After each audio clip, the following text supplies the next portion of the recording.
Hi అండి, నమస్తే. నేను మీ స్వర్ణ. కొత్తగా పట్టించిన కారంతోటి చేపల పులుసు పెట్టి చూడండి, చాలా బాగుంటుంది. ఈ చేపలు రాగండి చేపలండి, 3 కిలోల వరకు ఉన్నాయి.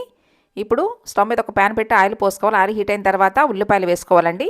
ఉల్లికాడలు కూడా వేసానండి. తర్వాత 4 పచ్చిమిర్చి వేసుకోవాలి. ఇప్పుడు అల్లం, వెల్లుల్లి, జీలకర్ర, మెంతులు, ధనియాలు వేసి మిక్సీ పట్టుకోవాలండి. ఇప్పుడు ఉల్లిపాయలు మగ్గుతున్నాయి కదా, ఇందులో మిక్సీ పట్టుకున్న అల్లం, వెల్లుల్లి, ధనియాల పేస్ట్ వేసుకోవాలండి. తర్వాత రాళ్ళుప్పు వేసుకోవాలి. క్వాంటిటీలో వచ్చేసి 3 స్పూన్లు ఉంటుందండి. చిన్న స్పూన్ ఉప్పు. ఇదేనండి కారం. కొత్తగా పట్టించిన కారంతో చేపల పులుసు పెడితే చాలా బాగుంటుంది. చింతపండు వచ్చేసి 100 గ్రామ్స్ చింతపండు పులుసు పోసుకోవాలండి. మూత పెట్టేసి పులుసు మరిగించాలి. ఇలా మరుగుతున్న పులుసులో కొత్తిమీర, ఉల్లికాడలు వేసుకోవాలండి. తర్వాత చేప ముక్కలు పెట్టేసేసి మూత పెట్టేసి 20 నిమిషాల పాటు కూరను ఉడికించుకోవాలి. చూడండి, 20 నిమిషాల తర్వాత మీకు చూపిస్తున్నాను.